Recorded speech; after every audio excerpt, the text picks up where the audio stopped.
Oh, man. You know, it's funny.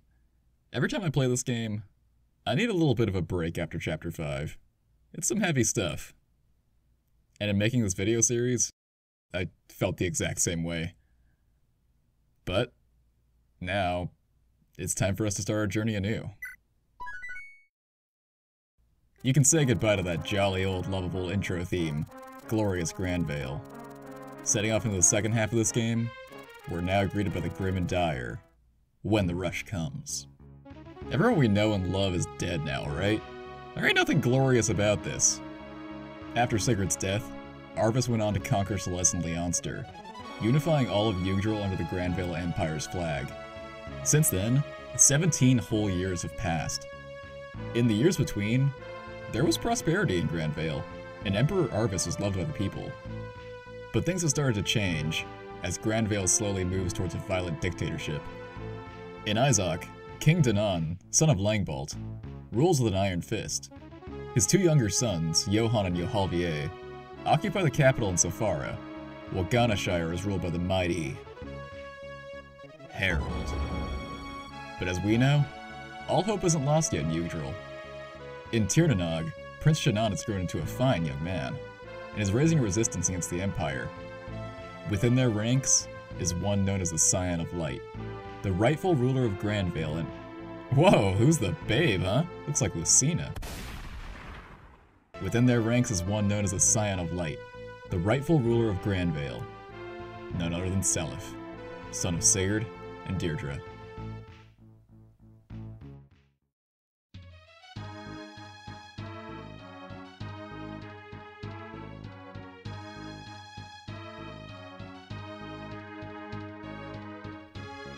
Danan starts chewing out old Harold. Shannon and Seliph have been out there for 17 years, and they still aren't dead yet. Though, I don't really know what you expect when the man you put on the job is just a dude named Harold. But Danan's been waiting for this moment. Shannon and Oyfe are very capable warriors, but at this very moment, neither of them are at Tirnanog, leaving just the young recruits. It's the ideal time to strike. Of course, being the Dozal army, they send out a swath of axe fighters. A scout returns to deliver the news to Seliph. His name is... Whoa, babe alert! Sorry, force of habit. In case you couldn't tell, these two are Ira and Lex's kids, Larse and Ulster. Larse is all fired up to spill some blood. She welcomes the full-on battle. Aw, like mother like daughter, huh? Ulster is the more reasonable sibling, though. He suggests we should hold back until Shannon and Oyfe are back. For that, Larse basically calls him a pussy. She's sick of standing by while the people who've helped us suffer and die. Right on, kiddo. Ulster agrees, but he still hesitates. And of course, we finally get to meet our new hero, Seliph. He butts into the argument. He knows Ulster is only cautious out of concern for Seliph's safety. He figures, if Shannon didn't order him to keep him safe, Ulster would probably already be out there fighting himself. He too has some of that Ira in him. The guy loves a good fight. But Seliph feels the same as them. He won't let the Empire torture the people of Tirnanog any longer, not after everything they've done for him. He's a good kid. It's nice to see Sigurd's spirit lives on too. He orders the priestess Lana to stay behind, but she insists on tagging along. Lana's the daughter of Ideen, so if she's anything like her mother, she'll be very useful for keeping us all alive. Seliph's journey here starts off much like his father's. 4 guys versus an entire army. And here we are in Izok, the land that was once introduced to us as a land of savages. It's our last safe haven, and our new home. Chapter 6's map theme, Light Inheritors, is probably my second favorite map theme behind Maiden of the Spirit Forest. And it makes sense, because honestly the feel of it is kind of similar. After Chapter 5's Death March, this one definitely feels more upbeat and hopeful. But I think it really captures Seliph's essence perfectly. We just experienced the lowest emotional point in the game. And while things aren't great now, it can really only go up from here, and you can feel it in the song. Though it's not as relentlessly optimistic as Sigurd's version. And really, given what's happened, why should it be? It's fantastic. Alright now, I joked about these 4 kids being outmatched. but I'm gonna be real here. No. Make no mistake, this game is split into two segments. The first half of this game is definitely the genealogy of, and the second half is most definitely the Holy War. The time for prep and romantic planning and intense inventory and skill management is over.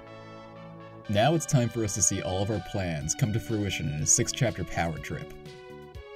Let's check out our units here, because unlike with the Chalfie Knights, all 4 of these kids here will be beasts in their own right. We'll start with Seliph. Now he may be the son of Sigurd, but he's starting his journey here younger and less experienced than him. He comes as just a regular old lord, meaning no horse, and his stat spread is just kinda okay. He definitely doesn't deny his lack of experience, but he's also not gonna let it keep him from doing the right thing. I love him. I think everyone loves him. He's really just a kid trying his best with the shit hand he was dealt. Perfect son material. I mean, just look at him. You can tell immediately he's not the Chad fucking linebacker his father was. He definitely takes after his mother in a lot of ways. But he still does his best to try to be like Sigurd. Though, maybe less naive and reckless. All things considered, that's probably a good thing. The good news is, he is an heir of Baldur, so he has that max sword rank. And of course, his father's trusty old silver sword. 68 kills in all. So he's gonna start here with a 26% crit rate, and it's only gonna go up. That's gonna help a lot. He also gets minor Naga blood and Nihil from Deirdre, so enemies won't be able to trigger crits or skills on him. Nice. I like to think this reflects Selif's slightly less naive nature compared to his father. After all, some translations refer to Nihil as awareness. Now obviously, Seliph doesn't inherit Tyrfing though, I mean come on, a holy weapon in the first chapter? I mean, are you kidding me? Don't be stupid. Okay, so I want to be 100% clear about my biases here. I love the first generation of this game. And I like the second generation. Look, they're two sides of the same coin, really. But there's a good amount of things I prefer about the first generation. So you may hear me complain a bit more than usual going forward. But I just want you to know, it all comes from a place of love. So next up is Larcé, who's gonna lead into one of my first complaints. The portrait reuse. Obviously, a lot of bosses and whatnot are just recolors of each other. Harold is just Magorn, who's just Papillon, who's just Zane. Elliot and his dad are Lewin's uncles. Rana is the lady at the lake. You see a lot of those triplet girls, etc, etc, etc. I can accept that. But in the second generation, we start to see the problem leak into our own army. I like Larcé a lot, don't get me wrong. But as a slightly edited Iris sprite, it feels like she doesn't really get to be her own character. To me, she's always gonna kind of be a budget Ira with a slightly worse haircut. I might get crucified for that one, I just like the long hair better, I'm sorry. But look, a budget Ira is still an Ira, so I love her. But let me tell you what isn't budget about her. Everything about her as a combat unit. She outclasses Seliph in every way stat-wise, she inherited her mother's Brave Sword, Leg Ring, and Night Ring, and she has Pursuit, Nihil, Vantage, Astra, and Paragon. She's insane. If Ira was the queen of overkill, Larcé is the fucking goddess of it. Next up is Ulster. While he does get his own portrait, he suffers from something else. For one, he doesn't really get much characterization beyond this point. Now, obviously, this isn't a problem unique to him. I mean, look at Noish. But as Ira's kid, it's a bit disappointing. Second off, unfortunately, as Lex's son, he does not inherit any weapons. To be blunt, no one in the second generation can inherit Lex's weapons. And frankly, that's kind of bullshit. Like, it's so weird to introduce the weapon triangle and kids in this game, and then have an entire weapon type that no kids can inherit. I think if Ulster could inherit Lex's Brave Axe somehow, I'd immediately be more endeared to him. I think this game could have used some kind of adaptive class system, where the kids' classes would change based on your pairings. Maybe that's asking a bit too much from an SNES game, but I still think the system as is a bit too restrictive. And look, for the most part, I think I can accept it. But what might make it extra painful in this case is that male Myrmidons class up into heroes in this game, a class which can use axes in many other entries, But in this one, it's almost a strictly worse version of Swordmaster.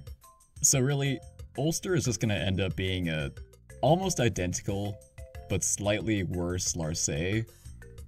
Of course, with this skill spread, it literally won't be a problem at all. He's still gonna be pretty absurd. But regardless, I think he ends up lacking identity as both a character and a unit. And then there's Lana. Frankly, she's just gonna be an endgame Ideen, which is gonna be crazy useful. Like, imagine booting up any other Fire Emblem game, and your little early game nice girl healer comes with this spread. It's really funny. Having Fortify from the start is really gonna help us out, obviously. If you don't pair her with Claude, she'll probably just be another mediocre healer, though, I mean, you gotta take what you can get with your healing, you know? That said, with this kit, I have to admit, I find Lana incredibly endearing, though I don't know why her hair looks like that given her parents. But with that, we can head out now to meet our enemy in the field. It's kinda bizarre, having a squad with no horses in it now. Though obviously, like Ira, Larcey functionally has a horse. In their first fights, Ulster procs Astra, Larcey kills an Armor Knight in one round, and Self crits twice. Yep, they are certainly their parents' kids. Ulster can check up on Larcey. He warns her to be careful, and she snaps at him. Usual stuff. He says that she's just like Ira. At least, according to what Shannon tells them.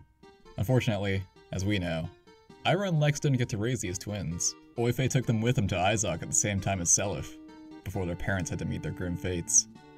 Ulster figures she died in the massacre of Bell Hollow with everyone else. But Larcey is offended by the very idea.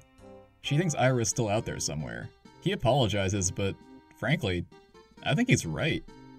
I think the only thing that could have kept someone as fierce as Ira from reuniting with her kids is death itself. Plus, you can make an argument for other mothers surviving because they had to have time to give birth to their younger child, but Larcey and Ulster are twins, so Ira doesn't get that excuse. It's tragic, but it's a fact I've come to accept. The battle's barely just started, but here comes the cavalry. It's... Oife? Oh hey, look at you, kiddo. You're all grown up. And looking very handsome. Like a... anime Jeff Foxworthy. If you serve a similar role to a Jagan, as an early game pre-promoted paladin who serves as a mentor to the Lord but is under the age of 40 and have solid growth rates that allow you to keep up with the rest of the army, you might be an Oife. He's brought 2 young knights with him too. Lex?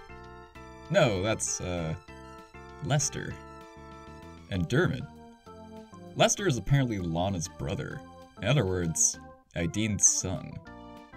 Can't say I see the resemblance there.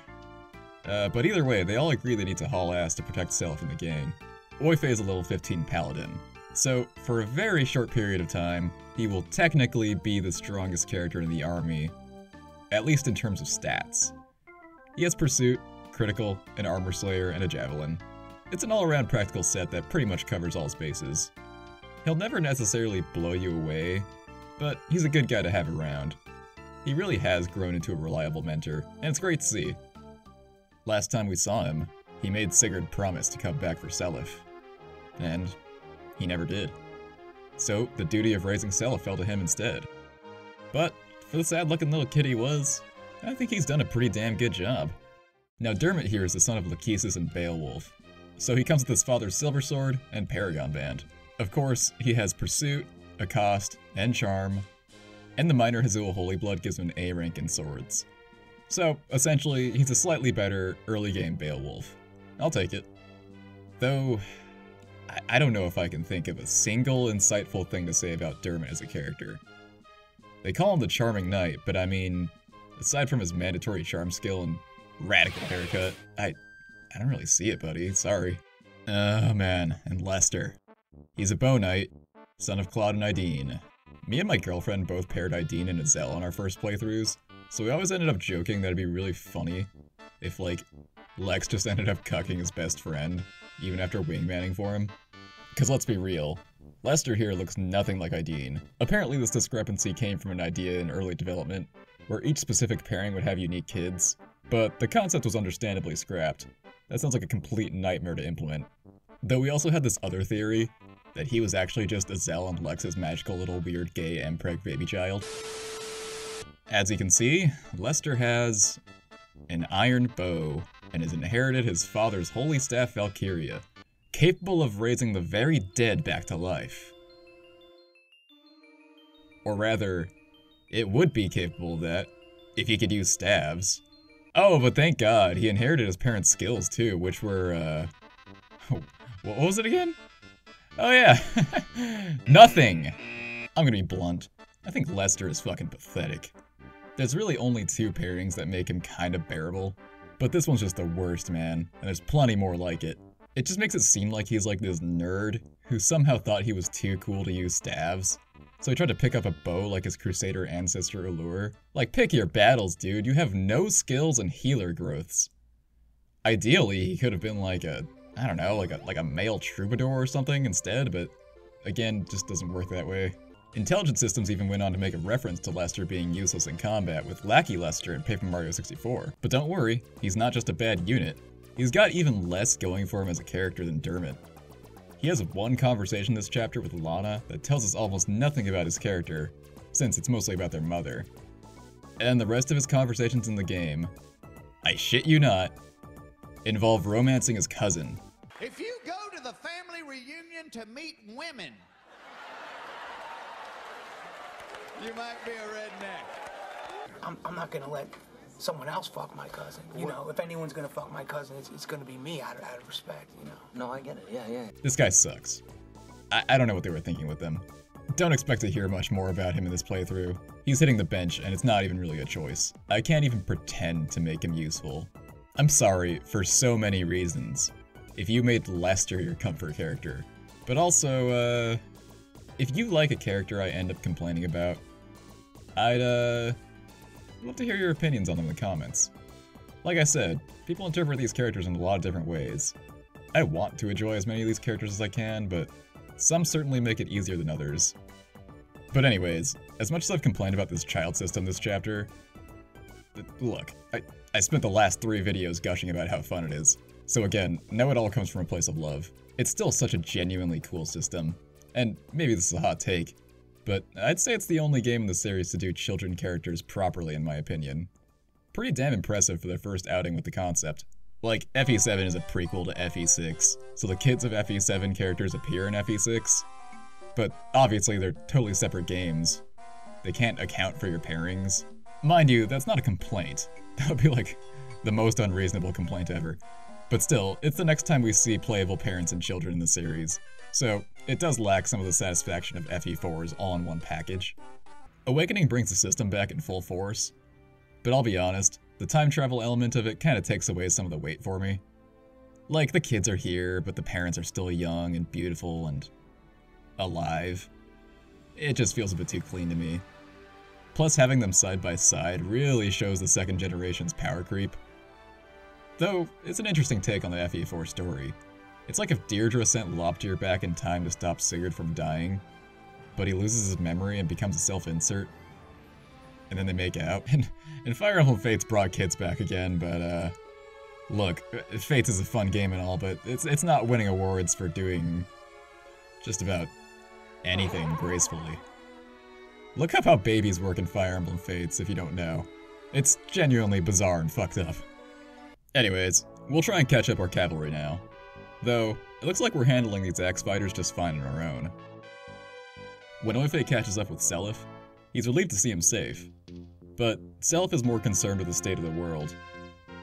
In Oife's travels, he's seen the Empire's tyranny worsen, causing people to revolt across the land. Though, they all end in failure.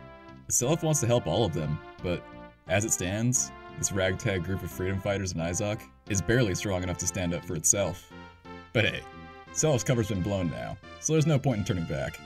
Our only choice now is to take down Danan at Ravo before we can call for reinforcements. Lester and Lana can reunite too. He tells her to stay safe so Aideen doesn't have to worry.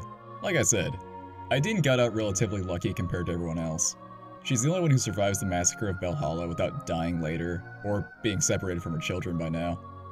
Her story is still undoubtedly tragic, but it's nice that she at least gets that. Everyone owes a lot to Isaac.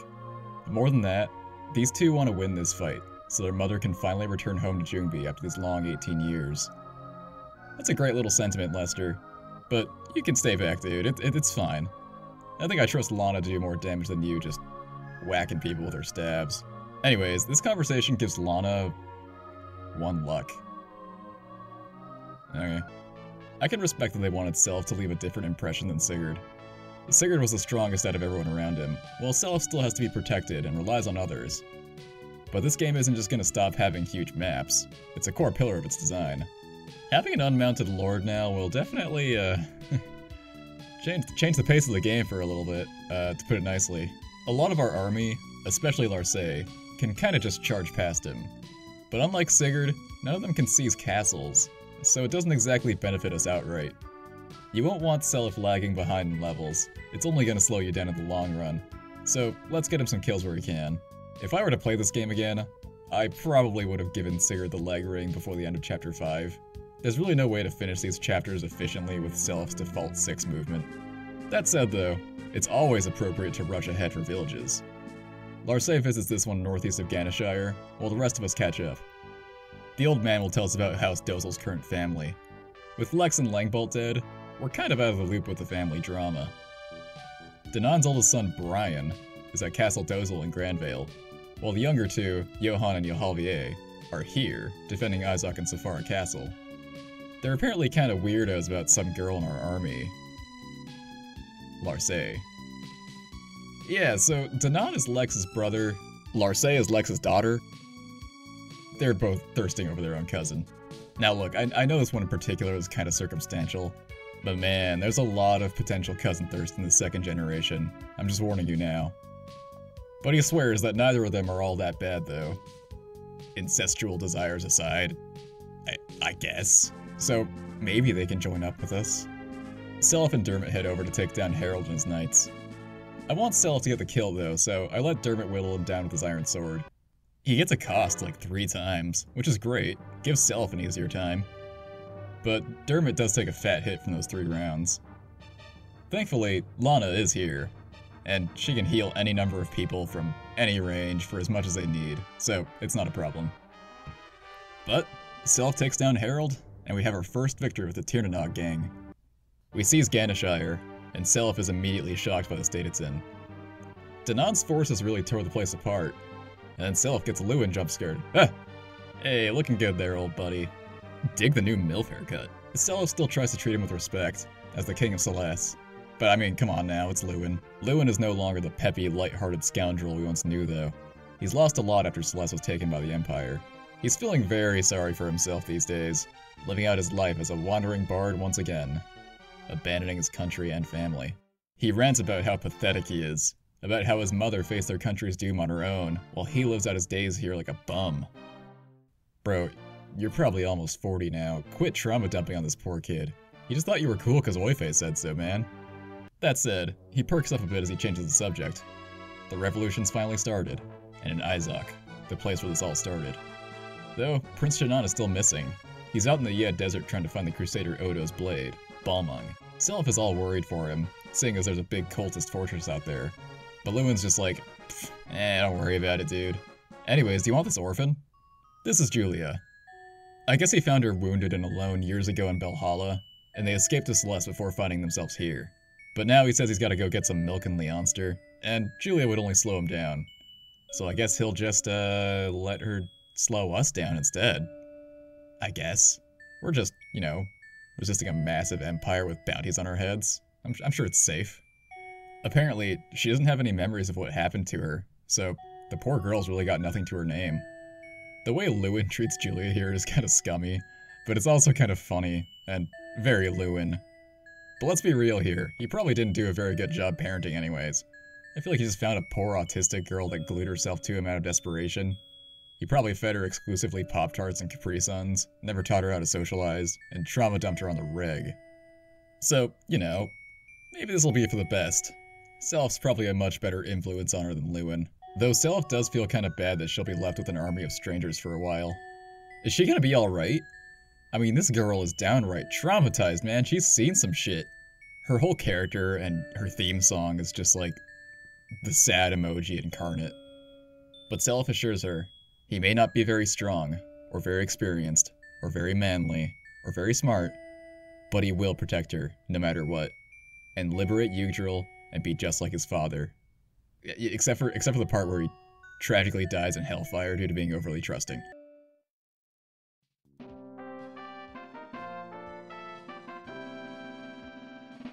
Anyways, Julia's a priestess, so she can use light magic and stabs. Or rather, she could if she had any. But she has Pursuit, Adept, and Nihil, which is honestly a pretty good skill set. And for a magic user, her stat spread's actually pretty solid. I wonder if she has any Holy Blood. Major Naga Holy Blood! Naga is the bloodline of Grandvale's royal family. Okay, so a mysterious girl with white hair, Naga Holy Blood, and Vala Holy Blood. You'd have to be either a bit slow or just not paying attention to not figure out whose kid this is. Man, I sure hope this doesn't lead to any goofy misunderstandings later. Of course, with Ganeshire down, we get the classic angry nobleman rant from Danan. How could my guy with the squinty eyes and comb-over fall?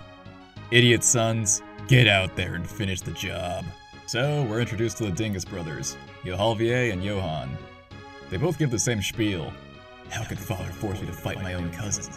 I'm supposed to be fucking that, not killing it. Though Johan says it with a bit more dandiness, while Yohalvier is more self-serious. But both are incredibly embarrassing. More importantly though, a Pegasus flies over Izok from Celeste, carrying a couple passengers. The writer apologizes to the Pegasus for making her carry two. The Pegasus's name is... Manya. Ah, so this is Lewin and Aaron's daughter, Fee.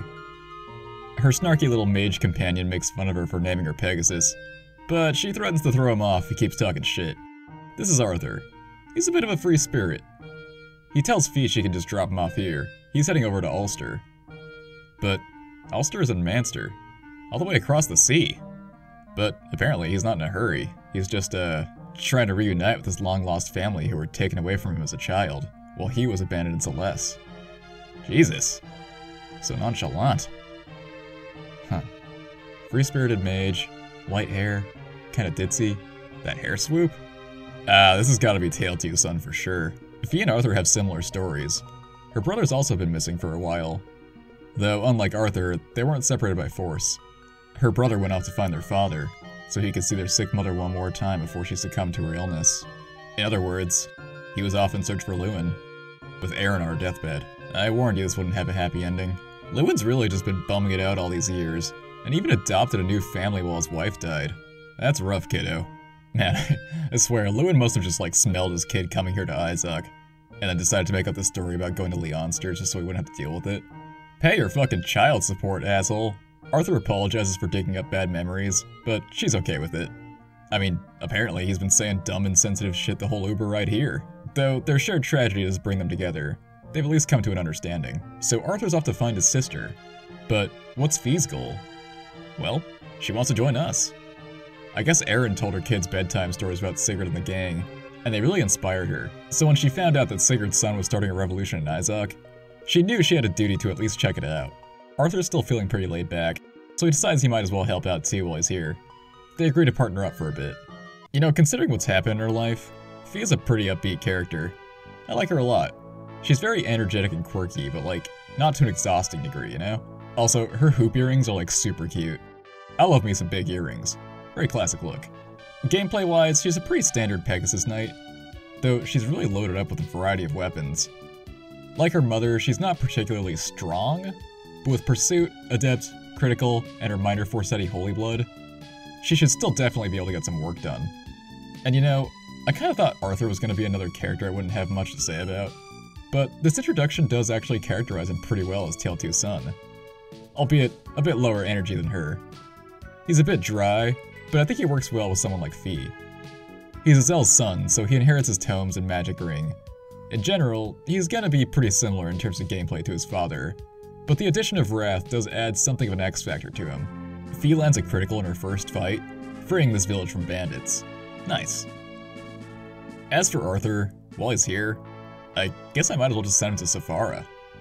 Lana can talk to Julia here. She asks how she's doing without Lewin, but frankly it's probably a lot better.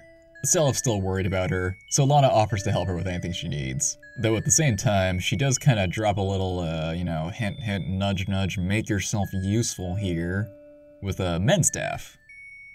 Julia may be shy and quiet, but she's grateful that she'll be able to help us out now. Aw. Though, considering we have Fortified, using Julia for healing is probably going to be more for her own good than anyone else's. Anyways, now it's time to face down the flying cousin chaser brothers and their armies. You don't want to have to face them both at once, so it's probably a good idea to lure out Johan's knights first. If you're still used to first gen, your first instinct might just be to rush everyone in at once and let them grind their enemies to paste. But while our unit's skills are pretty decked out compared to their parents, they are a bit inexperienced.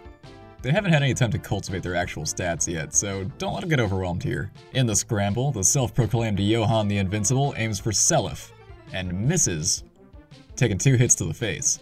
We make quick work of the Axe Knights with all of our swords, and then Johan faces us again, triggers his Vantage to strike first, misses, and then takes a backhand crit for his hubris. He says his love for his cousin will endure, even beyond the grave. Okay dude, if you were trying to garner pity, it's really not working. I still don't feel bad for killing you. Arthur starts taking pot shots at the commander at Sofara, but that draws Johalvier and his army towards him. Uh-oh. Arthur definitely can't handle that, so I send Larcey to chase them all down. That freak Johalvier ought to be happy about that. Larcey reaches Johalvier in time to talk some sense into him, but he thinks she's here for a confession. She comes right out with it. She thinks his tough guy act is really lame, but at the same time, she knows he's not a bad guy compared to his father. With the Lopterian Order hanging around freely in the Empire, the child hunts from the old days have resumed. Johan and Johalvier were both really not about it, and their father did nothing to stop it. So, he decides to join up with us to atone.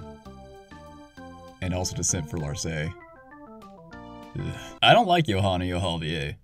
They're both bad units, and I don't like having to exert energy into choosing which bad unit I want on my team. You can only have one of them. It's the old Aaron and Samson dilemma. And they're both completely willing to betray each other just to get some cousin gash. And frankly, it grosses me out. Given, Larcey won't always be their cousin, but still, the way they talk about her is still kind of slimy either way. The incest is just a rancid cherry on top. I swear, in like half of my playthroughs, I've just let Larcey kill them. I literally only chose Johalvier here because I've actually never used him before. I mean, come on, if you're gonna recruit a bad unit, you might as well get the one with a horse, right? But even then, choosing Johan is kind of just like choosing a worse, less charming Lex. He only has Vantage, not Paragon, so he won't even have the level advantage over his peers. Johalvier's skills are just as bad though, only coming with a cost. Which might let him double sometimes, but that's if he can even get to a battle on time with his movement. These two total dweebs are only real potential axe users this generation, and they'll probably be the ones using Lex's Brave Axe down the line. It's such a disappointment. It's like they want us to think that these losers inherited Lex's spirit or something, instead of his own kid. But sorry, I just don't buy it. I'd like you to remove your head from your ass, but I don't see that happening anytime soon! Okay, I know, I've bitched a lot. I do prefer Gen 1's unique vibe overall, but don't misunderstand here. I do like this chapter. It has a very traditional Fire Emblem feel, so it's kinda comfy. This part of the story really is where most Fire Emblem games start. The prince of a nation is thrust out of it as a child, his dad is killed, he has to fight to reclaim it with the help of a princess. It's really the only story Kaga can write, but you know, there's a comforting familiarity in that. And honestly, it's also just kinda nice to have a fresh slate after you've kinda settled into a groove and plateaued with your old army. Anyways, when you recruit one of these brothers, their surviving forces will become green units and fight alongside you. You know what, okay, on second thought, let's reload and kill these guys before we actually recruit him. The Resistance Army's not really looking for new recruits right now. Larcey does take an unfortunate hit, putting her in danger. But don't forget, Lex gave her Vantage. So with the first strike, she'll take down all these guys. Nothing like some good old-fashioned senseless violence, huh? Man, since starting, Larcey has already gotten 8 levels. I guess that's the, wonder of high movement in Paragon, I guess, huh?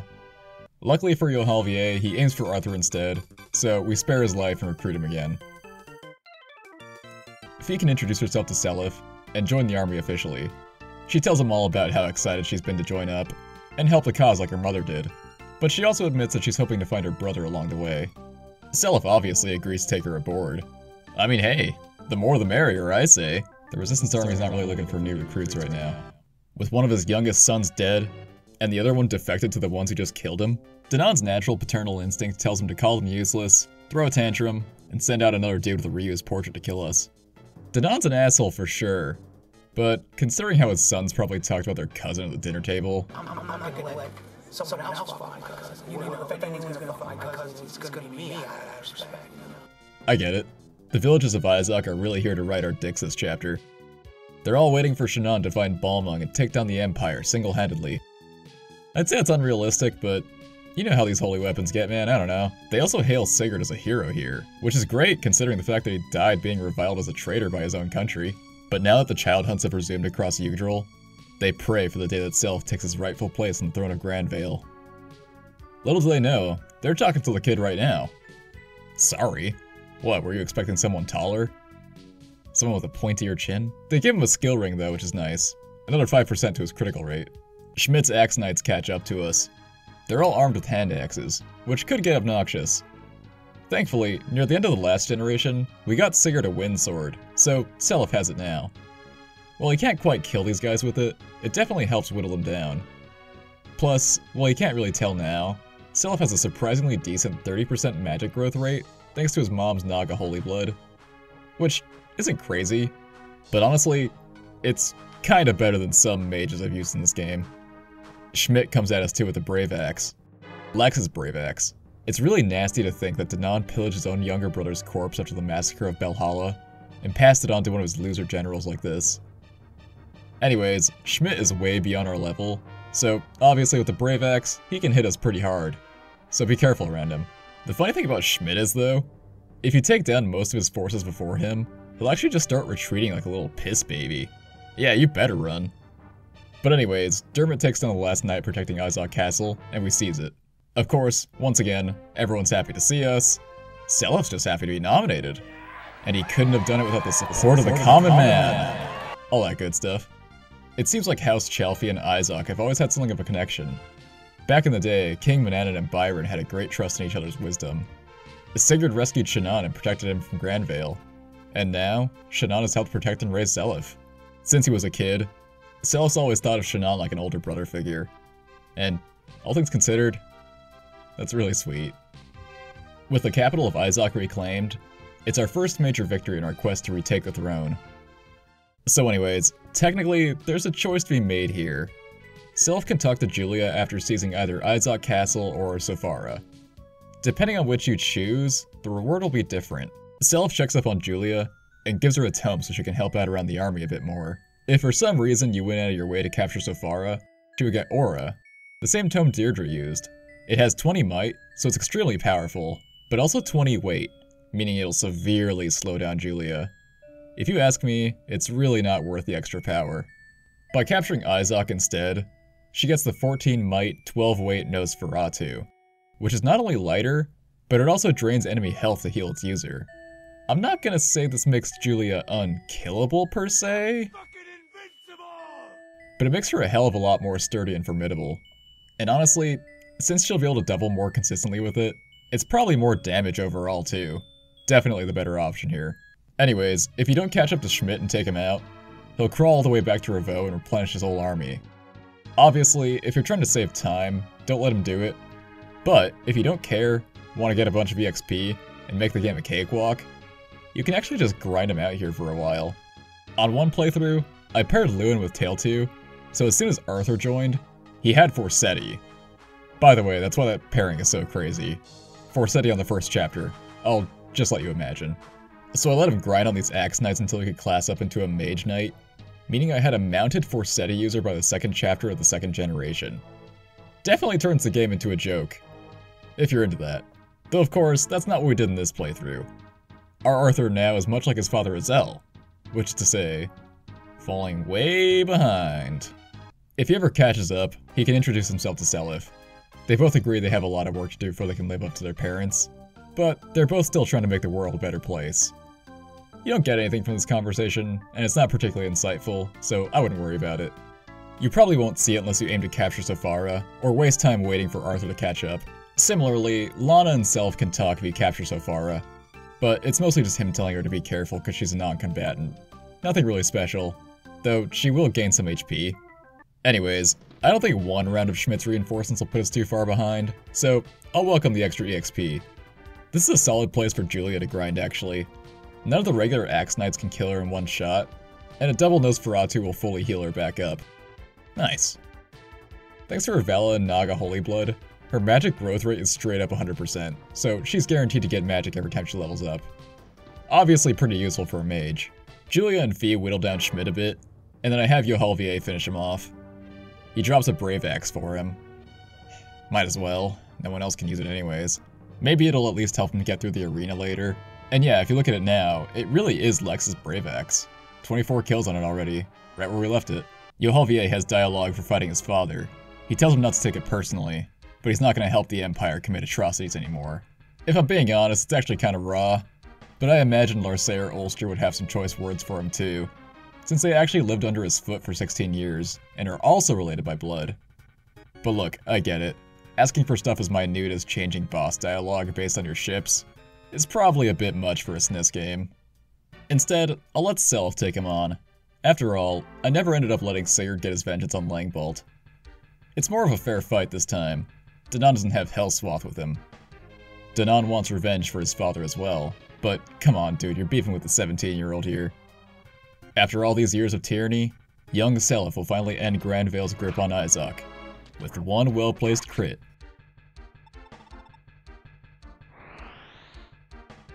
We conquer Ravo and are met by none other than Lewin again. He's returned from Leonster to tell us about the state of the world. 15 years ago, Arvis united the continent, and started a new age of peace and order.